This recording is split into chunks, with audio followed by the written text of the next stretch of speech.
बेटा, एक छोटा सा बच्चा अपनी माँ से आकर बोलता है कि माँ मैं कल से स्कूल नहीं जाऊंगा। एक माँ की बड़ी दर्द भरी कहानी है, सच्ची कहानी है।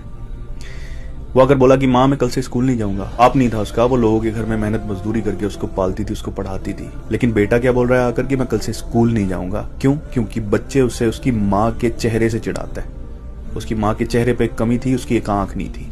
माँ ने बहुत समझाया, बेटे जब तक तू बच्चा है, बड़ा नहीं हो जाता, तुझे ये सब करना सहना पड़ेगा, उसके बाद तू मुझे छोड़ के जा सकता है। माँ ने उसे मना लिया। दिन गुजरते गए, लेकिन जैसे जैसे उस बेटे की उम्र बढ़ती गई, उसके दिल में माँ के लिए नफरत और ज्यादा बढ़ती गई। खुदा करे लोगों के दिलों में एटलीस्ट माँ बाप के लिए तो नफरतें नहीं होनी चाहिए। वो जब बड़ा हुआ तो फिर शहर चला गया। मेहनत की कमाई से पैसा कमा कर पढ़ाई में लगाया गया था, उसकी माँ ने लगाया था, कामयाब हो गया, बड़ा आदमी बन गया।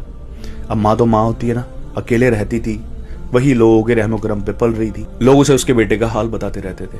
वो कामयाब हो गया, बड़ा आदमी बन गया, अच्छा घर उसने बना लिया। बेटा भी जालिम था, एक बार भी माँ से मिलने नहीं आया। इस लेवल की नफरत थी उसे। फिर किसी ने आकर कहा कि तुम्हारे बेटे ने शादी भी कर ली है। सोचो ना क्या बीती होगी उस माँ के दिल पर, जिसने मतलब इतनी कुर्बानियां देकर उसको पाला बड़ा किया, और उसने सारी खुशियों से अपनी निकाल फेंका। फिर हद तो तब हुई जब किसी ने कहा कि तुम्हारा पोता पैदा हुआ है। अब माँ से नहीं रहा गया। अब वो अपने बेटे का बचपन देखना चाहती थी। पता लिखवाया और निकल गई शहर के लिए। शहर पहुंची, उसके घर के सामने अमीर आदमी ना, बड़े आदमी जा नहीं सकते, आप झांक नहीं सकते उनके घरों में बिना इजाजत के। एक वॉचमैन खड़ा हुआ था, बहुत मिन्नतें की, अंदर नहीं जाने दिया। उसने कहा कि हमारे मालिक ने हमें बोला हुआ है कि इस तरह की कोई भी औरत आएगी उसको अंदर मत आने देना।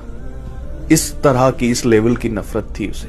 सुबह से शाम तक बैठी रही, 1 दिन से 2 दिन तक वहां बैठी रही। लेकिन जब उसकी उम्मीद टूट गई तो वो बोली, बेटे मैं ये कुछ लिखवा कर लाई हूं, ये ना मेरे बेटे को दे देना। हाँ, मायूस होकर वापस गांव लौट गई। खत चौकीदार उस दिन देना भूल गया।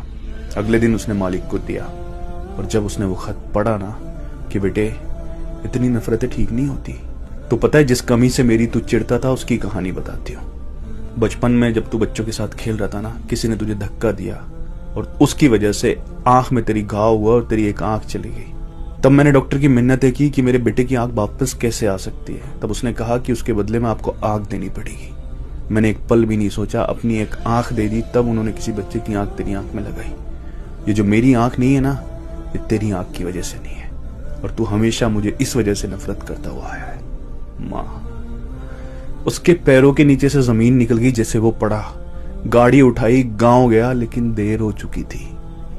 अब माँ नहीं मिलेगी, माँ की मैयत मिलेगी। और इतना बड़ा सदमा दे दिया कि घर के नौकरों को भी बोलता है कि इस औरत को अंदर मत आने देना। अब कोई फायदा नहीं था, रख वो दौलतें, रख वो नफरतें अपने पास, क्योंकि माँ तो जा चुकी थी। पूरी दुनिया उसके मुंह पर थूक रही थी।